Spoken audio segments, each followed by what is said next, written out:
taken decisive action over the last years to build strong capacity to buffer themselves against these shocks.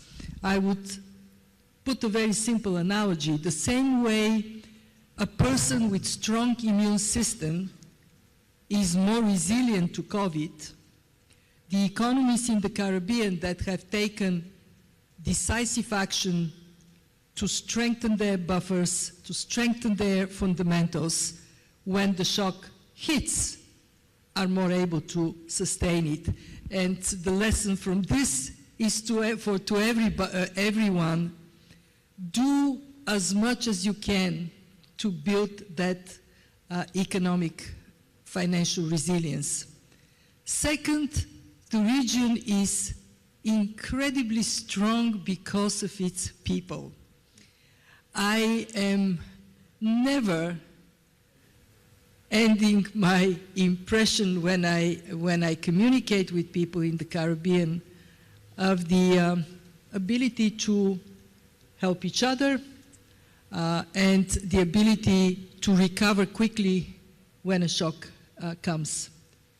And third, what I saw here today, very encouraging, is more cooperation among the countries in the Caribbean. Together, you're stronger.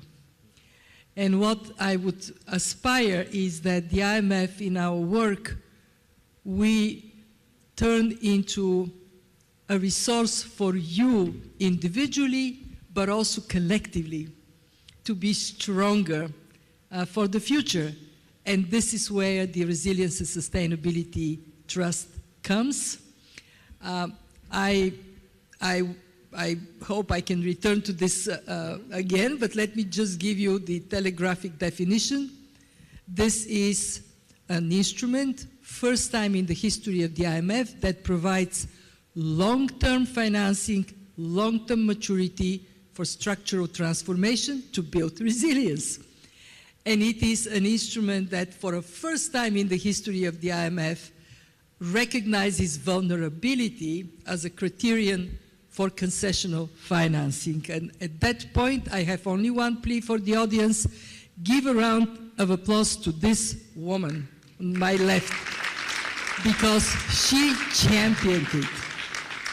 Thank you. Thank you, Kristalina. And indeed, Prime Minister Motley has been a champion of ensuring that vulnerability is taken into account for concessionary financing. So on that score, Prime Minister Motley, at a time when persons in the Caribbean, citizens of the Caribbean, are concerned about short-term resilience, right? About being able to absorb and to survive the conditions of today, how do we talk about long-term resilience? How do we deal with the trade-off between the necessity of planning for the long term and the needs of today? Thank you, Nigel, and thank you, Kristalina, for your very kind comments. But as we all know, without your listening ear and courage, we would not even be able to say that we've scored a victory in this leg of the relay that has allowed us to have vulnerability after 32 years of arguing, considered for the first time by an international agency to be one of the key conditions for accessing concessional funding. So thank you. A round of applause.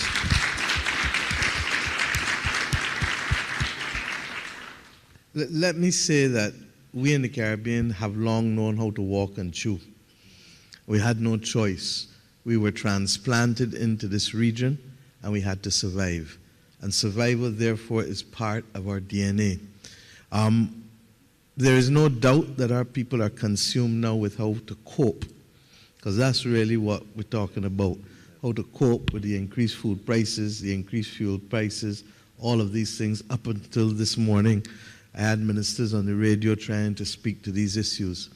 At the same time, we all know that if we don't fix our housing stock, if we don't deal with coastal erosion, if we don't deal with saltwater incursion into our wells, that within 3, 5, 6, 7 years, we will be dealing with a far greater disaster than we have. So we've tried to think outside of the box, but in order to do so, we need fiscal space and we need policy space. We need policy space that allows us to protect our farmers so that we don't have people flooding our markets with cheap produce when at the same time, if there are supply disruption problems as we're now seeing, that produce is not available to our people. And therefore, we need to be able to allow our people to grow the food that they eat and eat the food that they grow.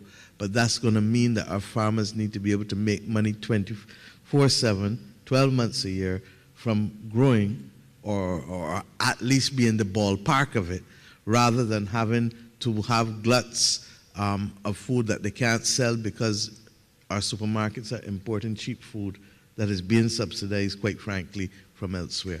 Secondly, we need to be able to ensure that we can treat to our water issues in a credible way, because if we don't reduce the level of non-revenue water, it makes no sense trying to augment water, because if half of what you're pumping goes into the ground, then you have problems.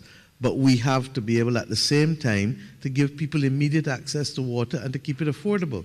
So that's going to mean, therefore, that we have to find ways, and in Barbados, what we did was to try to find a way that broadens the base but protects the most vulnerable by ensuring that there is a lower tariff for the first 8 cubic meters of water usage, another tariff for 8 to 20 cubic meters, and another tariff for over 20 cubic meters, and that we then have a separate tariff for agricultural access, because equally, as one of the 15 most water scarce countries in the world, if we don't find a way of giving people access to water, asking them to grow what we need is just a useless concept. Thirdly, we need to ensure that we wean our people immediately off of fossil fuels, while at the same time giving them an opportunity to earn money. The revolution in renewable energy must be that. It must not be seen as something that consolidates wealth either domestically or allows for a dilution of wealth because of people coming in with foreign capital. And therefore, what we've tried to do is to partner the revolution in renewable energy with things that people need urgently. If I'm paying $800 a month in rent, as happens with too many of our people, if I can give you a house with a mortgage at $500 and at the same time allow, in some instances, either you keep the roof and take the revenue from the roof, or you assign the revenue from the roof to the developer so you don't pay the land costs, as is happening with our HOPE program, then I believe that we can balance long-term interests with immediate interests with this. As it relates to the very, very immediate, as tomorrow, next week, and next month, we're going to still have to provide some level of shielding. We've done it here in Barbados with an initial measure that allowed us to cap the rate of the VAT on the fuel so that we pass through the cost of the fuel, but we at least try to shield you by not taking as much taxes and capping that. Regrettably, we're going to have to look at it again, and as recent as Monday, we set up a committee within our social partnership to look at the underlying increases in food and fuel costs, with an understanding that within 2 weeks there would also be labor, private sector, and government meeting, such that on the 8th of July when we meet back, we put ourselves in a position to take decisions that will help families in this country, particularly since the summer vacation is coming, and we all know that children love to eat a lot of food when they're running about. So that unless families can be helped over the course of the summer, we're not going to be able, and we may have to use the school meals program and other things to continue doing that which they do during term in order to offset some of the initial things. But it's going to need policy space, it's going to need fiscal space. I'll say this last point. Thank you to the IMF. Over the course of the last 2 years, with the double crises coming on top of climate, we were able to adjust what we were able to do fiscally, and that made a tremendous difference to this country's being able to ensure that we did not have people fall through the cracks in the middle of a pandemic or after 3 climate events, from the volcanic eruption in St. Vincent, which shut down our airport for a week, to the freak storm, to Hurricane Elsa, the first one in 66 years. So that follows policy space and fiscal space is absolutely critical to allowing people to cope while allowing us to meet it's not even long term, the medium term adaptation that's critical. Thank you. Thank you, Prime Minister. I just want to welcome the audience that's joining us online. And at this point, particularly welcome Deputy Prime Minister Chrystia Freeland, who we're so pleased is here. I know she had budgetary commitments, I believe, earlier this week, but she's here with us. And Canada represents the Caribbean on the executive board of the IMF. And so we work very closely with the Canadian Ministry of Finance officials. So, Chrystia, we're here talking about building resilience, and a lot of the resilience from a Caribbean perspective is resilience against natural disaster, which has been exacerbated by climate change. The question that we'd have for you is, what is Canada doing about climate change? How are you advancing the climate change agenda? Okay, well, can you hear me? Yes, hearing you well. I see some nodding. Excellent. Okay, great. Hi, everybody. It's great to be with you. Ça me fait un tellement grand plaisir d'être parmi vous aujourd'hui, même en façon virtuelle. It is great to be with you. I really wanted to join you in person because, as Nigel says, there are special close connections between Canada and the Caribbean. And Prime Minister Trudeau asked me to say hello to everyone. But we are just a few days from the rising of the House of Commons, and I need to get my budget bill passed. So the Prime Minister said that was my first job. But it's great to be able to be with you virtually. And just quickly, a couple of things. Nigel, you said that Prime Minister Motley needs no introduction in Barbados. I can tell you she needs no introduction anywhere in the world. She is a force to be reckoned with, and a woman whose wisdom we definitely listen to here in Canada.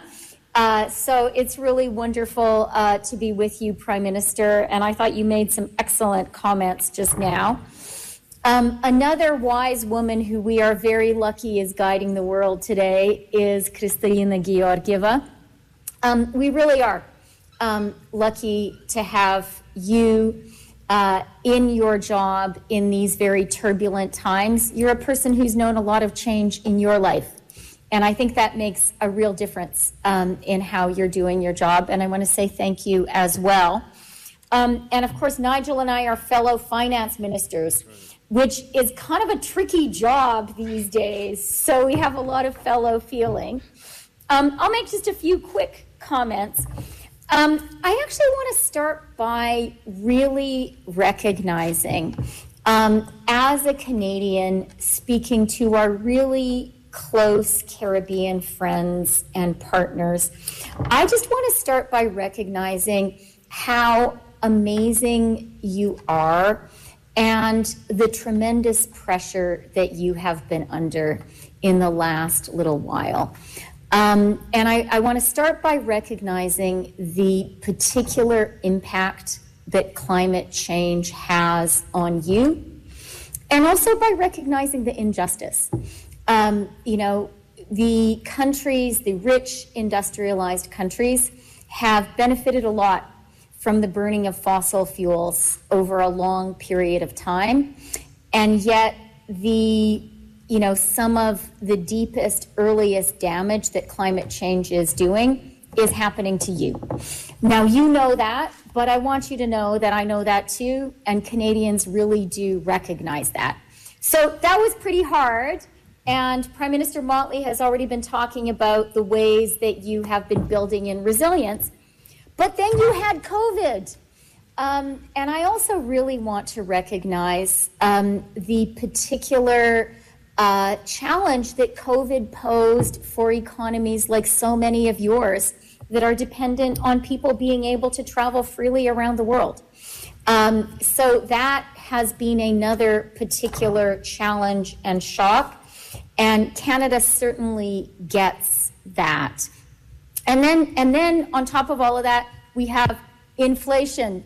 And, you know, Prime Minister Motley has spoken very empathetically and also very practically about the impact that is having and the way your governments are trying to deal with that.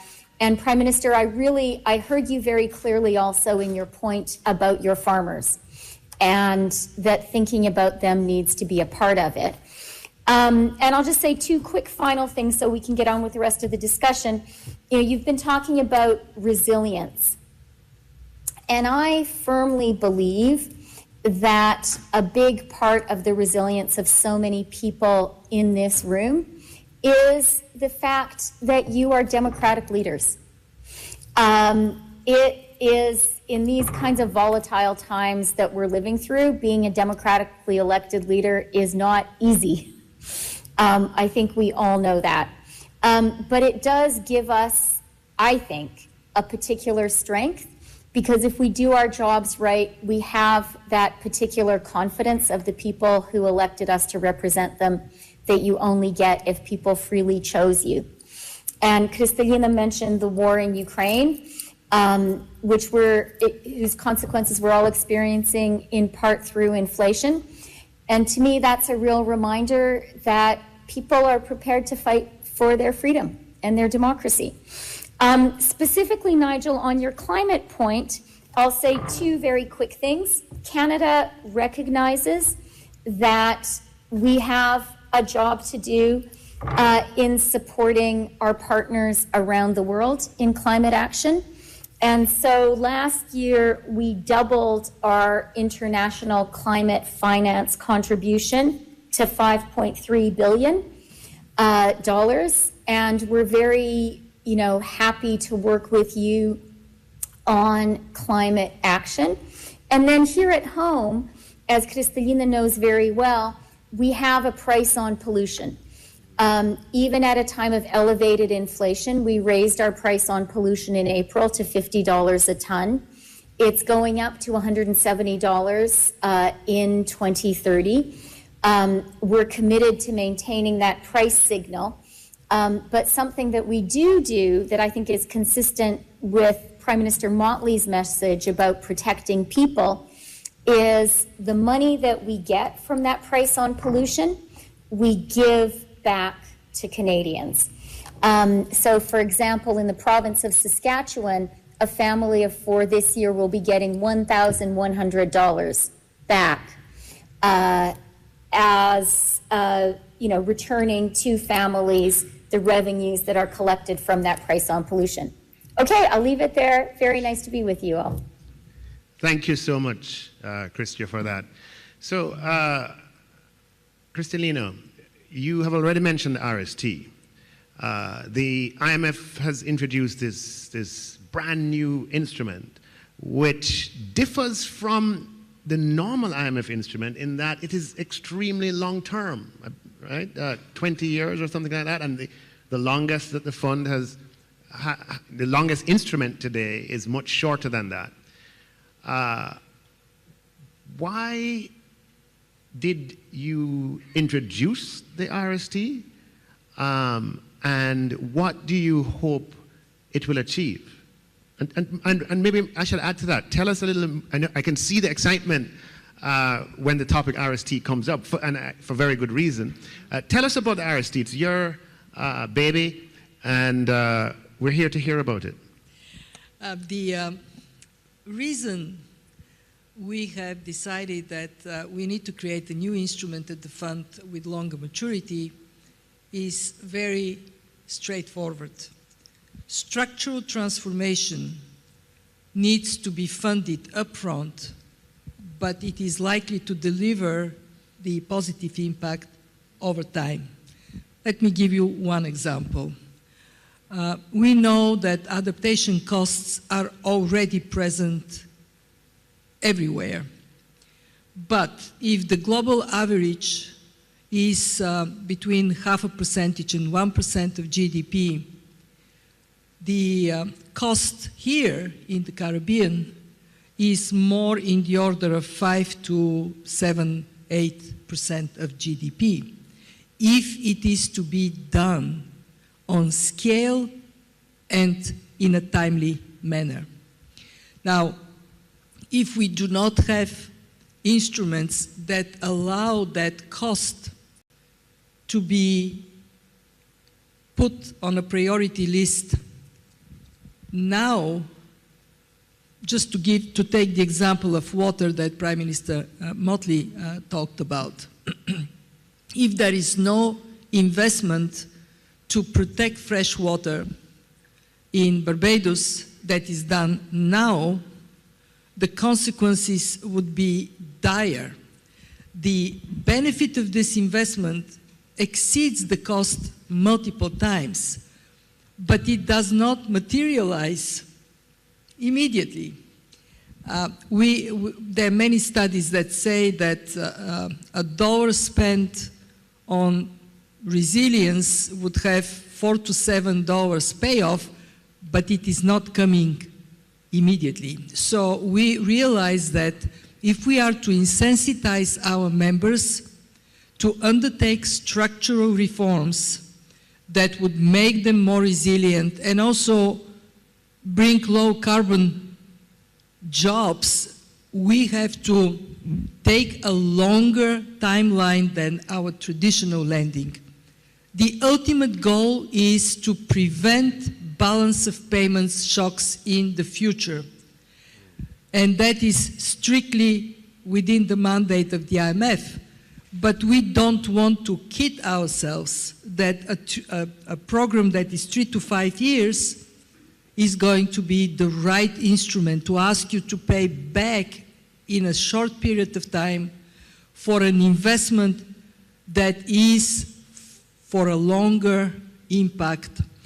The second reason we decided to create the RST is because we have a very good instrument to help countries at the time of liquidity constraint, and it is called SDR, Special Drawing Rights, that we bring to countries on the strength of our membership. We are the only institution that is able to translate the 190 members' strength into benefit of new liquidity at no cost to anyone.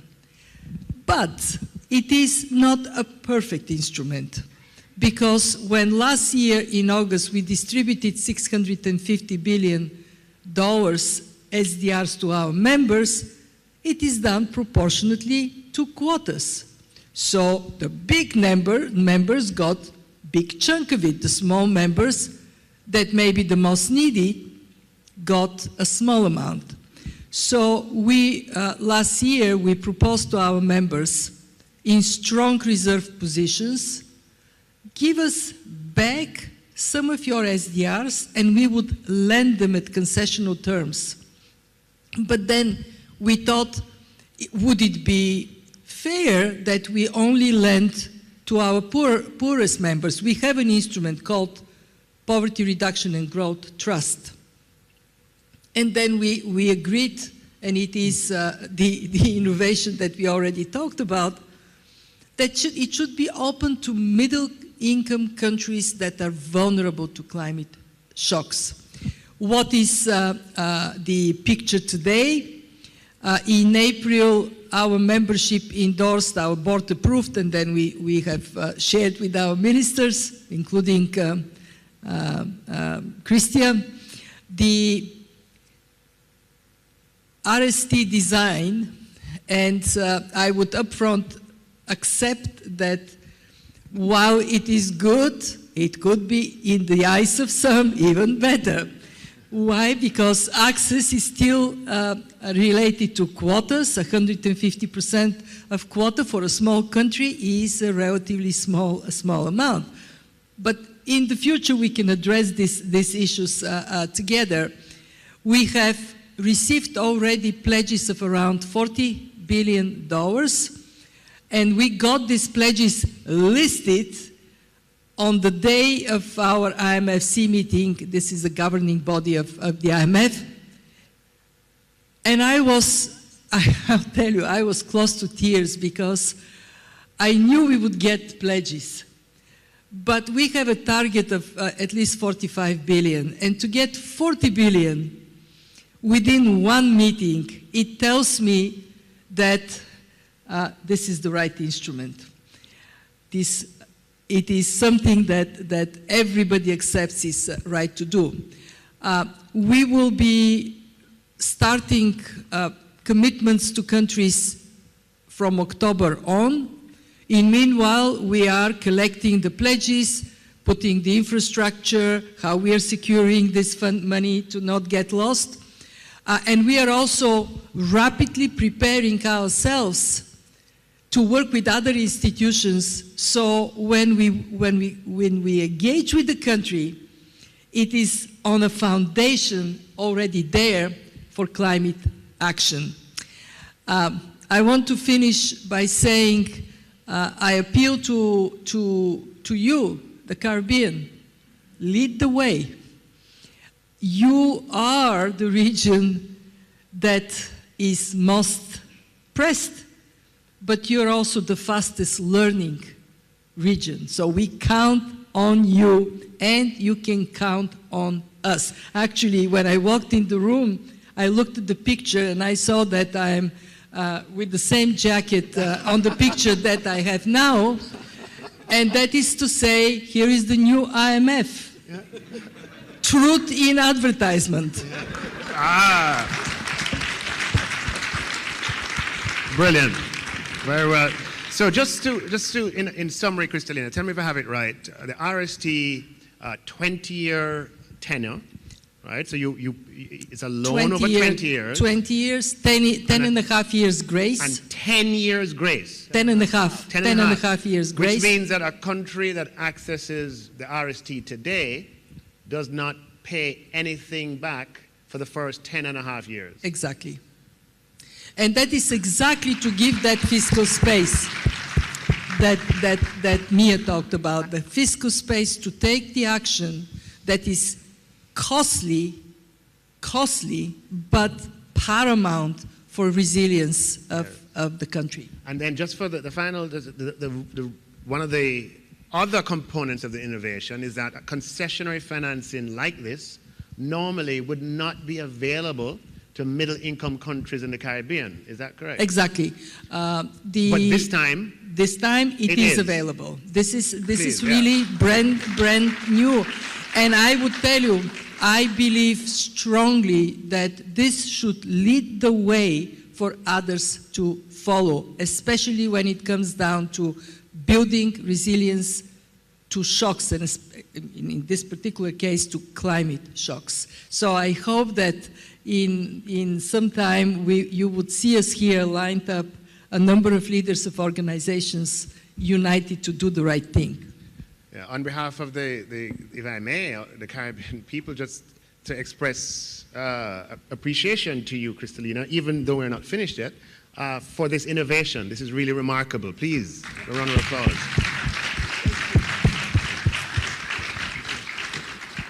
So just coming to you, Kristia, because this 40 billion that Kristalina spoke about, which is probably going to go higher before too long, comes from somewhere. And it comes from wealthier countries with strong external positions reallocating their SDRs and making them available through the form of this resilience and sustainability trust. Can you expound on, and Canada is a leading member who is engaged in this reallocation. Can you expound on why Canada is doing this, and probably give us your ideas as to how we could get other wealthier countries who are in a position to similarly make this reallocation? How could we get them to the table? Or how could the fund get them to the table? Sure. Well, thank you for the question, Nigel.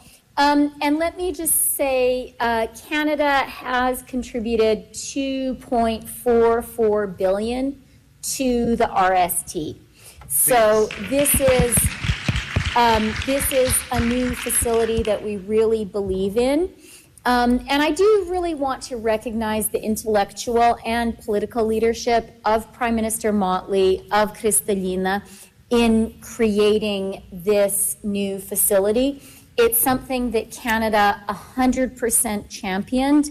It is a long-standing gap that, as you know, your partners and representatives at the fund, it's something we've been talking about, encouraged to talk about it by all of you guys, because you know it's obviously the fund's work to support countries that are, you know, at the edge of a crisis or in a crisis, clearly very, very important.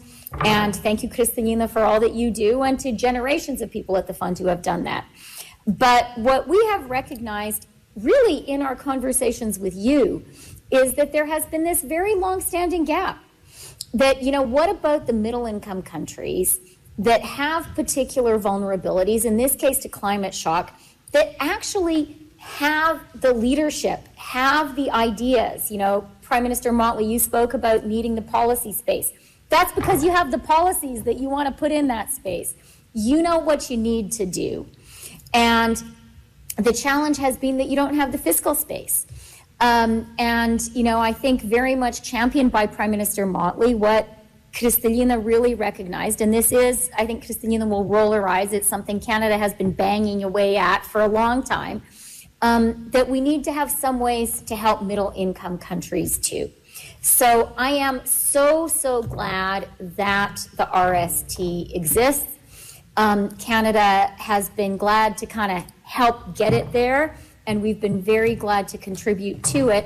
Nigel, you asked a really good question. How do we get others to get on board? I mean, the obvious thing is to do what Kristalina and Prime Minister Motley are very good at, which is persistence, never stop, constantly advocate. But I'll tell you something else. I think, and you know, I listened carefully as Kristalina talked about how the people in this conversation, the leaders of the Caribbean, can play a real leadership role in the whole world. And you really can by making this facility actually work. You know, nothing succeeds like success. Nothing succeeds like you guys having really great policies that will build that long-term resilience, that when you put them in place, people can look at them and say, wow, this is a fantastic investment. And we can see how 10 years from now, it's going to make this country, this region, the whole world much, much stronger. So I would say that's the best thing you can do. And, you know, I think you guys have a lot of great ideas already, but certainly any collaboration that we can have with you, we would really welcome here in Canada.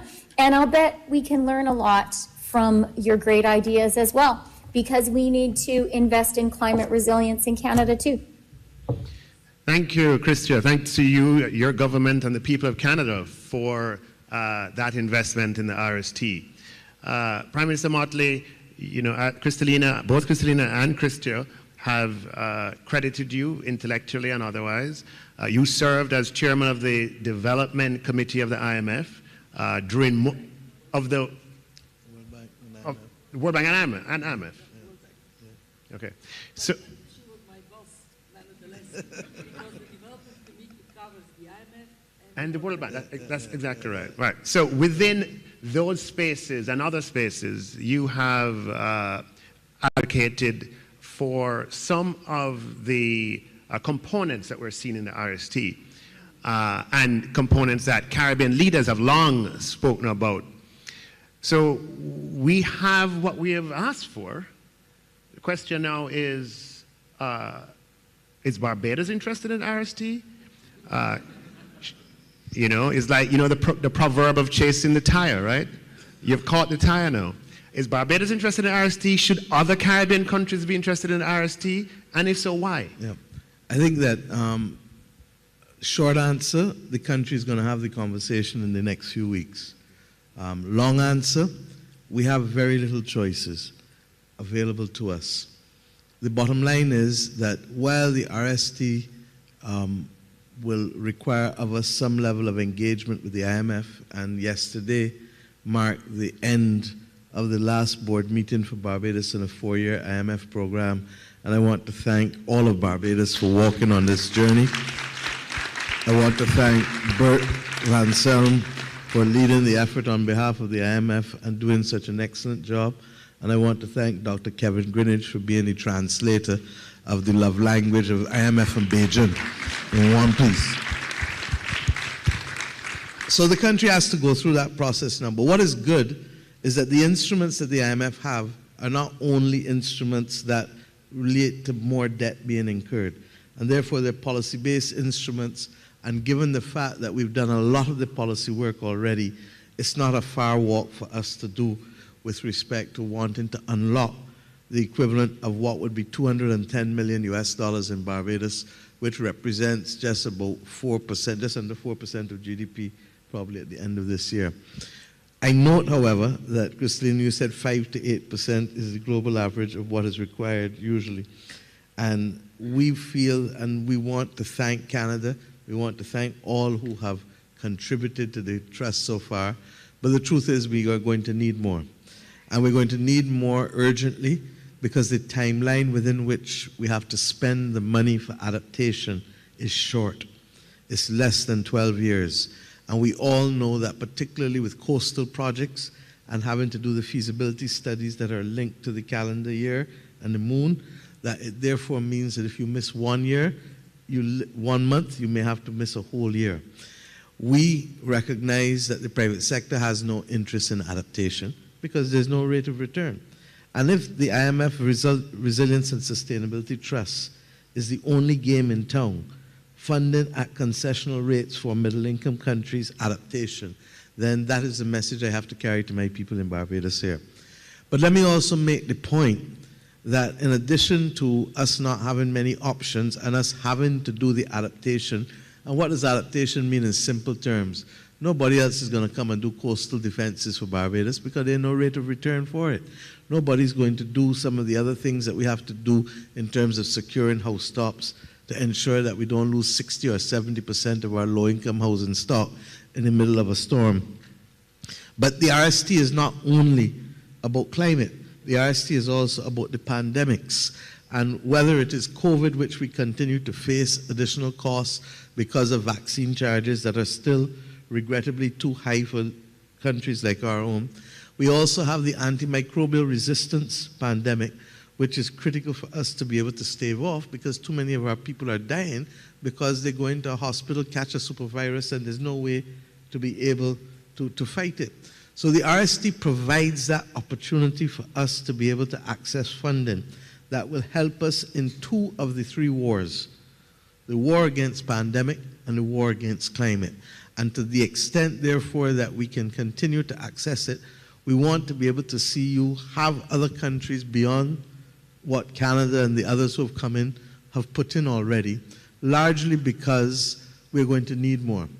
The point that I want as a precautionary point to make, though, is that if we are owning the costs that have been caused by others because of their behavior in the building of the Industrial Revolution, where we, by the way, financed it through our blood, sweat, and tears, and are now on the front line of the war that has caused this damage because of the actions of the Industrial Revolution, then I feel that we really have to say to the G7 and the G20 countries that we are at that moment in time, that if you miss this bus in the next decade in allowing us to get it right, then you're going to have a new war to fight. And that is the war against migration, climate migration, and human insecurity. And the other point that I'd like to make very quickly is that because we are owning their problems on our balance sheet, it is crowding out the space that we have for our own sustainable development goals, as Didier would remind me, because we still have to provide education and health and all of the other things that the SDGs require of us. So we need to find a way. Is it that we're going to move away from the fiscal anchor of debt to GDP 60%, or are we going to find a way of calculating and ring fencing out that which we spend on climate and pandemic so that we can still have the space to bring development to our people? How we resolve this issue is still ahead of us. And I hope that we can do so just as successfully as we've made this first claim in the first leg of the relay. The last point I'd like to make, and Christina, I want to thank Canada. I spoke to Prime Minister Trudeau last week at length, and we hope in Kigali, because we both have the responsibility of promoting the SDGs globally. But here's this. We need some more of the SDRs, and not necessarily only for the IMF. If we put some of the SDRs in some of the multilateral development banks, it will allow us to also do some more interesting things. We thought that we could have done a straight debt for nature swap when we restructured our debt. Regrettably or thankfully, Barbados' debt continued to trade basically at par until a few months ago, and it is still in the high 90s, I believe. So what we did instead was to approach the Inter-American Development Bank and Nature Conservancy, who have agreed to repurchase $150 million of our Euro bond, $150 million US dollars of our Euro bond, and in repurchasing it, refinance it at lower interest rates, and the savings over the 15 years is 40 million US, which will now go to finance a marine conservation trust. I would have liked for them to purchase all of the Eurobond, which is about 530 million, but it would have required greater capacity and a greater ability to handle the risk from the IADB. Canada has, I think, about 15 billion SDRs. Ireland has. The Scandinavian countries have. And we would like to be able to engage all of you who have become the global leaders of development, quite frankly, and to say to you that those SDRs are like an archival note, a museum note, and that we need in today's world, as we face the greatest economic crisis since World War II, and as we battle still the pandemic of a century ago vintage, first one in a century, that we would like to perhaps see a modest amount of those SDRs go to some of the multilateral development banks as well, to allow them to play a greater role in unlocking those issues pertaining to climate crisis particularly, so that it is a complementary act on top of what the RST is doing on its own. I'm not sure that you realize that I've learned to beg in public good, but I will continue to keep that begging going, because I know that it is, women don't have them problems with ego, so I know that you know that. Thank you.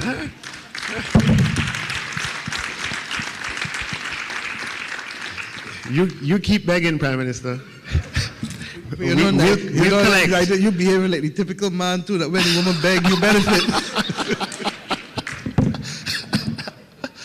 So, Cristalino, you hear Prime Minister Motta, and the essence of the point is that, look, 45 billion is a lot, and we're very thankful and grateful for it. But we also acknowledge that the resilience agenda, the climate change agenda, calls for resources that far exceed that in quantity. I've heard you speak about the potential catalytic effect of this 45 billion, that it can crowd in even more, which would be great. Can you just expound on that and explain to us how you think this RST can have a catalytic role in the Caribbean? Let me first confirm that women have no big ego and we have no problem to beg. As Christia would vouch, when we had a meeting of the G7 finance ministers, that is exactly what I did. My message was and is, we got the notional 20% of SDRs committed, and that's great. That's really great. It takes something that on its own, yes, it is valuable, but we make that value much higher. But we had this a commitment when the world was hit by one crisis. Now it is hit by two crises. Can we think more ambitiously about deploying the SDRs? And I think, I mean, we of course have to recognize, and I say that very seriously, that for our members in a strong reserve position, they have to protect the reserve asset quality of these SDRs. Otherwise, they become meaningless. So there is a caution that is driven by the interest of making sure that the SDRs continue to hold on their reserve asset quality, on their value. But this is an important conversation. So I would say to Prime Minister Motley that we heard from Minister Freeland a very important message. Make it a success and there will be more. And I would echo that. So let's roll our sleeves. We have something, 45 billion, not trivial. Let's make it work. And then we have a leg to stand on and talk about more. For the regional development banks, I was actually among the first to say, let's see how we can collaborate, and maybe there is a channel to be used. At this point of time, there are two obstacles, and they're serious. The first one is that for about half of our members, for legal reasons, for domestic legislative reasons, they only can channel SDRs through the IMF because we are the institution granted with issuing the allocation. The rest, and I believe Canada can be more open, but we do not want to divide the membership. We want to say, let's go in this together. And the second very practical reason is that to create a mechanism that protects the SDRs for those who own them, we have worked at the IMF and we came up with something that is credible. We go further with the development banks, then we have to work on that mechanism. And on balance, I prefer to go fast. So let's move and then continue the work. And one of the important things to remember is that by doing projects, we are going to work with other institutions. Already we are talking to the Inter-American Development Bank, to the African Development Bank, to the World Bank, how we can collaborate and then leverage the resources for higher impact. I am very keen to, where this is possible, to seek private sector involvement, because perhaps bringing down the risk for a private investor in some countries can significantly increase the resources that are becoming available. And we will put a matrix to measure leverage. So here is our funding. How much have we moved in the right direction for the right policies?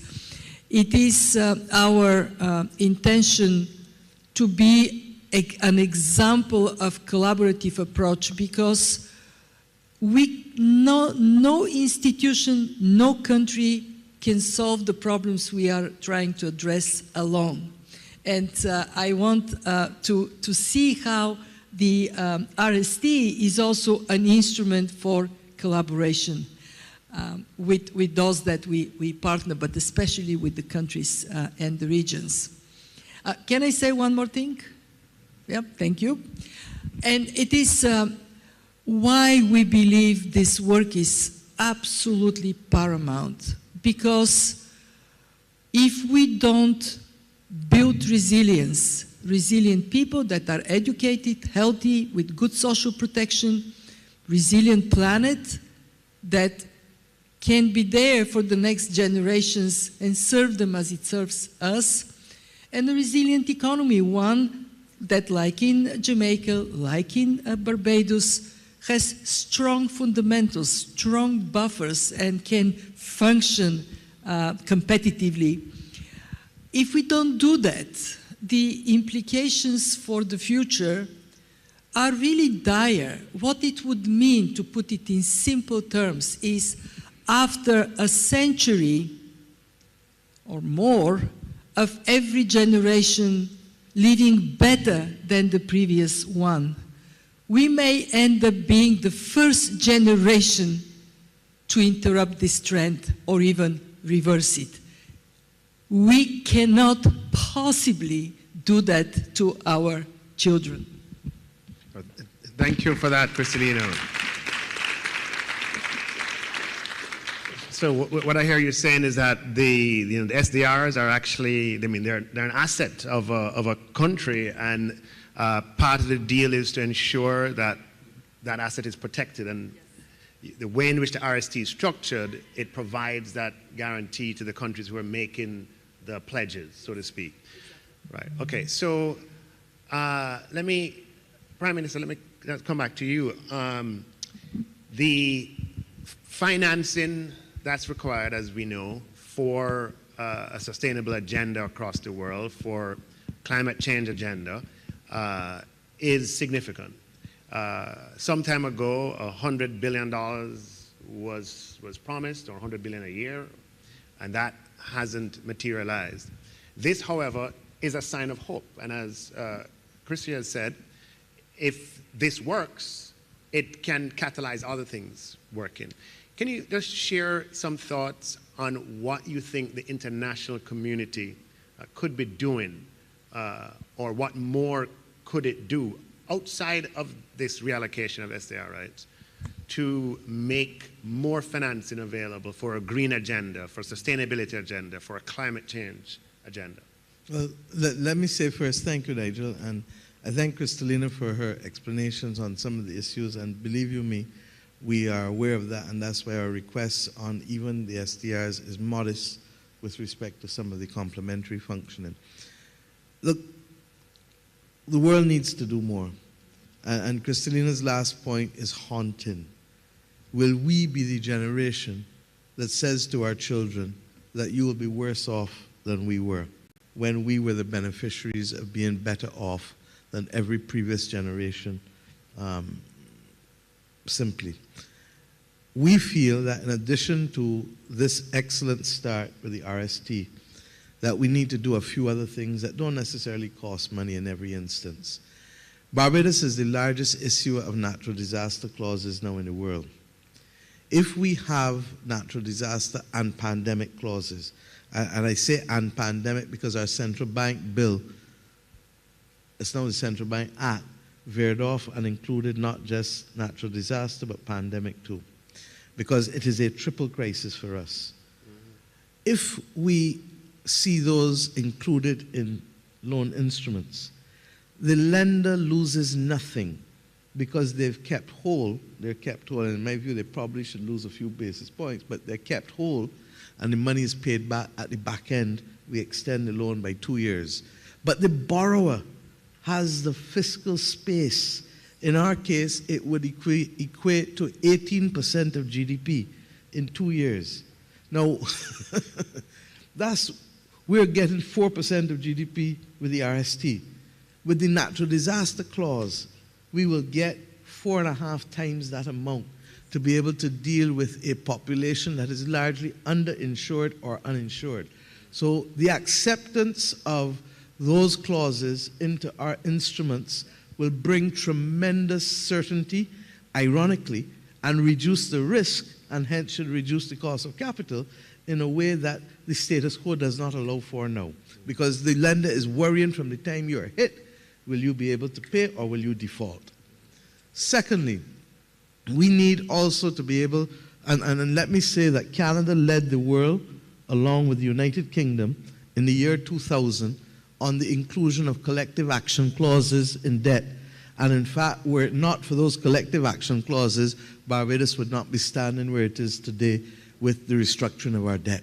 We believe that Canada and the United Kingdom and other countries in Europe can lead the world with the inclusion of these clauses, natural disaster and pandemic clauses. Secondly, we believe that the way to delink from quota more is going to be to use a very simple definition of climate vulnerability. Part of the difficulty, and I've learned from the experience of going around and talking with people, if I say small island developing states, Guyana is not a small island developing state, nor is Suriname. nor is Belize in our own region. Okay? Countries in Africa are being hit as hard by climate because climate is now a problem between the tropics of Cancer and Capricorn, and is soon going to come to the North Atlantic countries. We used to have a saying, coming to a station nearby, tune in. Well, the climate crisis is coming to the North Atlantic countries any minute now. It's already there, in fact, but it's going to be worse as we go on. We believe that we have to stop and to get people to understand that the definition of climate vulnerability ought to be the mechanism used. And what simply could that be? And we're not saying that it must be, but if we don't put something on the table for discussion, it will not be. The possible determines the probable.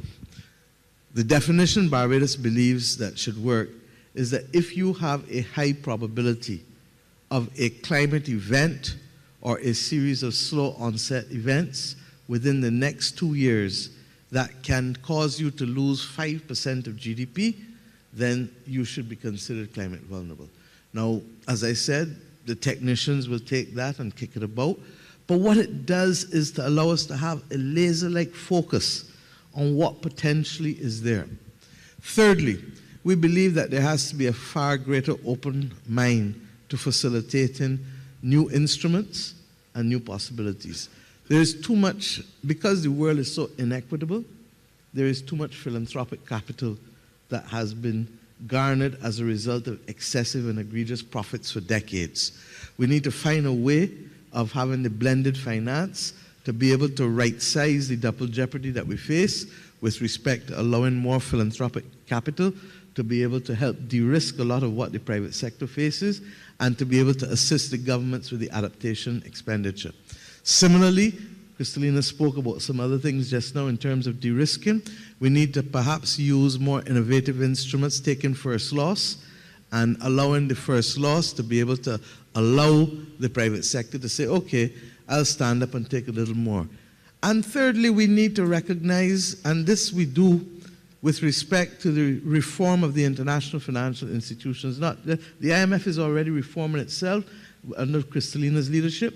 We want to go even further, but the World Bank, regrettably, is still now a relic of 1945, catering to 1945 issues, and has not found itself into the 21st century.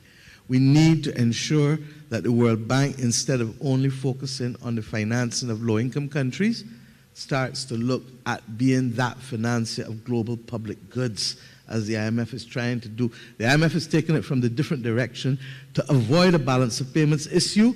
We're making sure that you have a strong immune system. The World Bank needs to step up to the plate and start to say, these are the global public goods that if we don't guarantee their financing, they're going to jeopardize development across the world.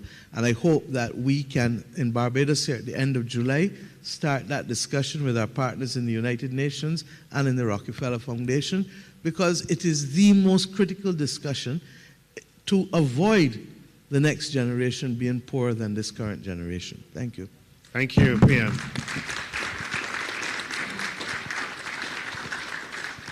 So Christia,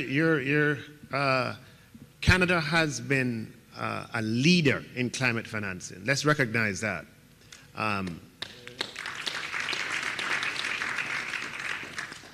And you've been at the forefront of many innovations, including what we have been discussing today. But as I've asked Kristalina and Mia, there's a lot more that needs to be done if we are to achieve the goals that need to be achieved. And we're going to need some breakthrough in terms of ideas and in terms of will. Can you share your thoughts on what some of those ideas could be, and how the fact that the climate crisis is coming to a station near you, as Pierre Motley says, you know, how will that help to unlock wills? So ideas and will. How do we increase global climate financing?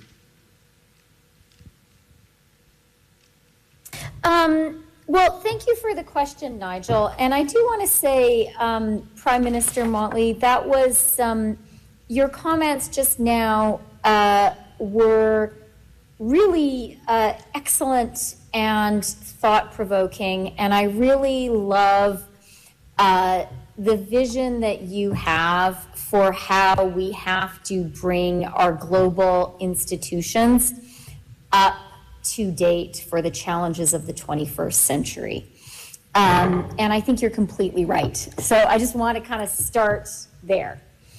And then, Nigel, more directly to your question, look, let me say a couple of things. Canada actually, and this is, I believe now I'm speaking not just about my own political convictions, but about where the majority of Canadians are. We have reached a point as a country where we recognize the urgency of climate action. We recognize that climate change is a threat to us here in Canada. We recognize that it's a threat in the whole world. And we recognize that we have to do something about it. And, you know, I spoke to you earlier about our price on pollution. That's a very powerful market-based mechanism. It's going up every single year. And we increased it this year, even in the face of higher inflation. And to me, that shows a meaningful commitment. And we also recognize, you know, we have to do our part in Canada, and we also have an obligation to do our part in the world. And I spoke at the beginning about the need about Canada's decision to double our provision of international climate finance to $5.3 billion. But, you know, Nigel, you asked about, you know, how do we marshal the will? And I think it's a really good question. And I think it is important for us also to recognize that the scale of the challenge of addressing climate change is really huge. You know, we've been talking about the Industrial Revolution. I think that the challenge still before us is as big an economic transformation as the Industrial Revolution itself was. It's that order of magnitude. And I think as a result, we need to recognize, yes, public money, money from rich countries, money from our international institutions, that will play a part. But it is never going to be enough. It's not going to be enough here in Canada, and we are building institutions here in Canada to crowd in private capital, and it is not going to be enough internationally. And so that's why I really welcome the comments that Prime Minister Motley made about blended finance, about thinking creatively about ways that we crowd in private capital. I also recognize, Prime Minister, you know, you said right at the beginning, some of these projects, private capital is never going to finance because they do not have a return. And we need to be honest about that. There are some areas that are just not going to be appropriate for private capital. But I think collectively, we need to be very creative about ways to bring in both private capital, but also that philanthropic capital, because otherwise we just won't have, otherwise there's just not going to be enough money there. And Canada is, you know, we're very focused on this. We're looking at things we can do at home. We've set up something called FinDev Canada, which I know, Nigel, we've actually been working a lot with Jamaica on, to try to work on some of these approaches when it comes to development. And, you know, I just really welcome this conversation, and I hope that we can continue to work on some new approaches, because we really need them. Thank you very much, Christo. Unfortunately, that brings us to an end. We've exhausted the time. It's gone by really quickly. I thought it's been a very substantive active and useful discussion. Ladies and gentlemen, please join me in thanking, first of all, Deputy Prime Minister and Finance Minister of Canada, Chrystia Freeland, for joining us. And thanking our host, Prime Minister Mia Mottley,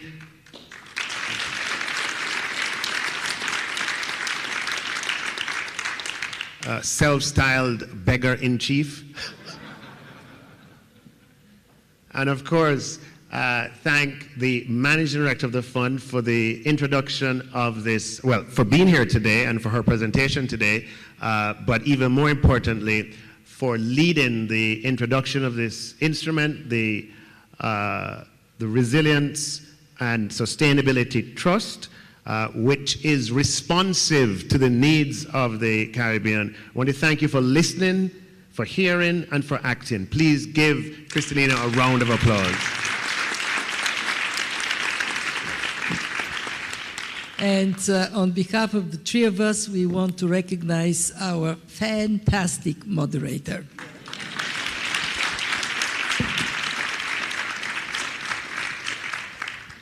Thank you all very much.